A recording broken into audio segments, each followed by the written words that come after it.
Jo. Teďko nedávno. Jo. To je ono. Jo, já to říkám. Jo, 800. A jo, to 8. Aha. Tak seš ready? Jo. 3, 2, 1, start!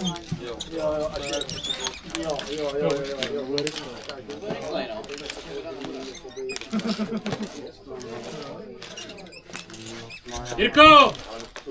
Pojď ho odebírat těm rychlejším.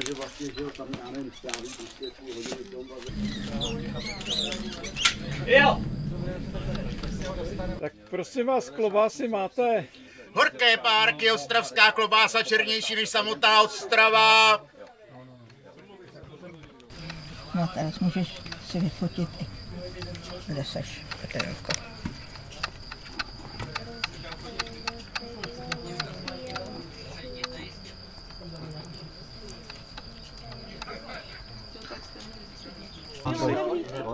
A zpívalo se. Jo. Ale taky chceš mít jako ty skatey třeba, ty skatey já chci mít jako jedny, to je super, na ty, jo, a jedny takový, když prostě jedeš někde a teďka nevíš, jak ty podmínky jako budou, jo? No jasně. Nevíš, takže tam je nějaký necelý 2%. A mluvám se párky American Airlines. Jasně, já ti ho pak...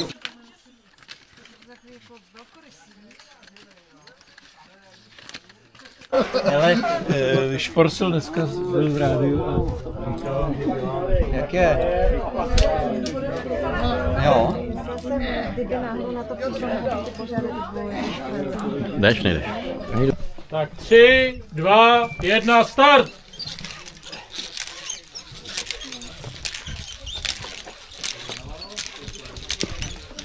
Je jako ten králíček z té reklamy. Tak 3, 2, 1, start!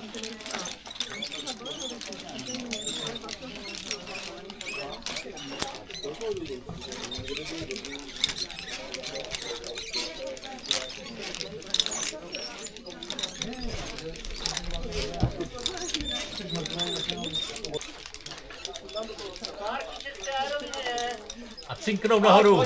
Hop! Oh! Skvělý!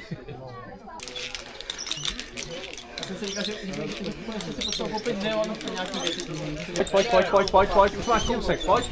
Už jdeš jenom nahoru. Akej, kousek. Finišuješ. 2 metry. 1,5 metr. A seš tam. Martine. Jo, je to fakt kurva dlouhý. Máš to zaznamenaný tuhletu hlášku.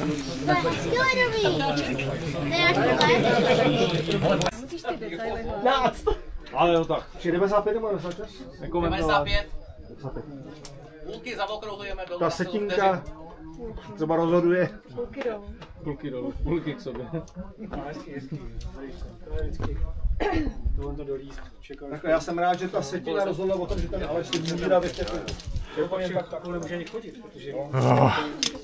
Martine, něco ti k tomu řeknu. Ano. Bez komentáře. 3, 2, 1, start!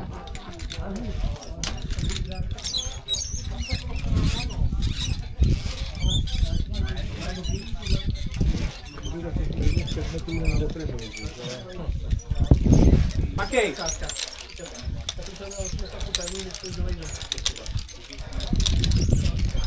Pojď, finišuj! Nahoře cink.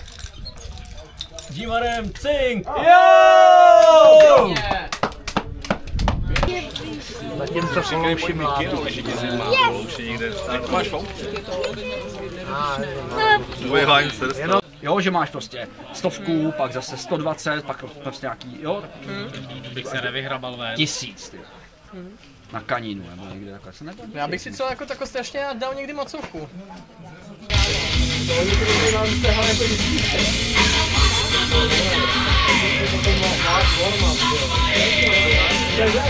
Kolikrát už je tady les těch 80 metrů? Takže když to srovnáme... Třikrát. Cože? 4krát. To ne, jednou nebo dvakrát. Ne, jednou. 80 ještě nelez. Les. Les. Brečel si u 30, u toho jsem byl. Co? To bylo dřív. Taky. Jako, že to dělali. Hele, a když srovnáš tu 30 a 80, co je lepší? Teď to dělali, ale jako... Je to tak na stejno. Jo? No tak dobrý, tak to seš na tom dobře.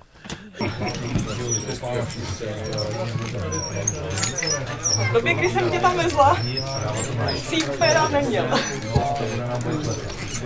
Ta druhou větev.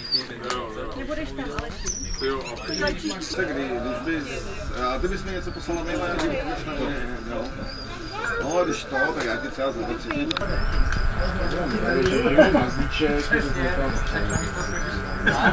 Tuplo ty klapky.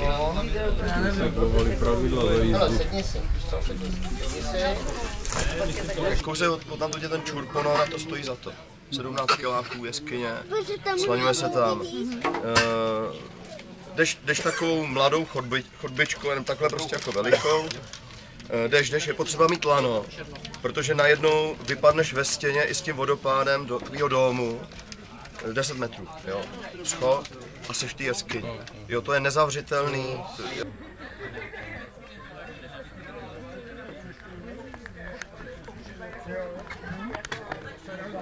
Vláďo, jdeme vyhlašovat. Tak, přátelé, všem děkujeme za účast na letošním ročníku Chlomochodu. Ať už jste se zúčastnili jako závodníci nebo povzbuzující a diváci.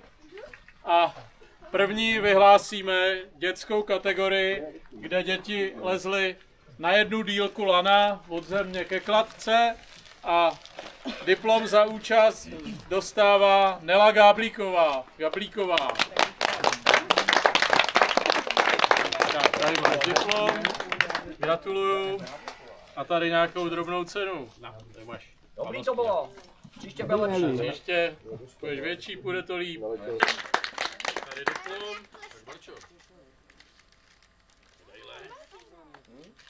A rozděl se se ségrou. Tak gratulujem. Tady diplom.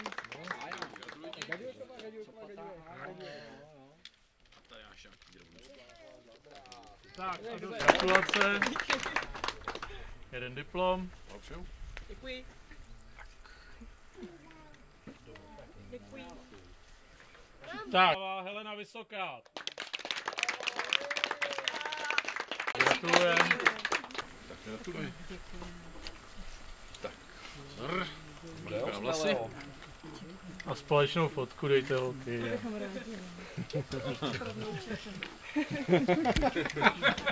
Kdo dělá tu fotku společnou? Karel. Nebyl ten rekord překonaný dneska? Nebyl, no to už lepší nebude, hoši. No, to už lepší nebude, ale tak... Hele, po 2 minuty jsi to nedal. O kolik? Po 2 zhruba. Počkej, fakt? No, tak počkej, kolik tam máš? 6.11 a předtím si měl 4.08. No, tak. Ten... Děkuju. Budeš samá stuha? No jasně. Ti přidáme. Aha, do druhé ruky. Do druhé ruky, ano. Taková stužková prostě. Tak, druhé místo s časem.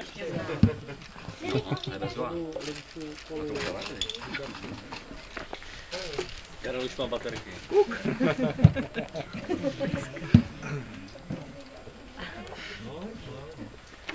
Tak, trošku vadí.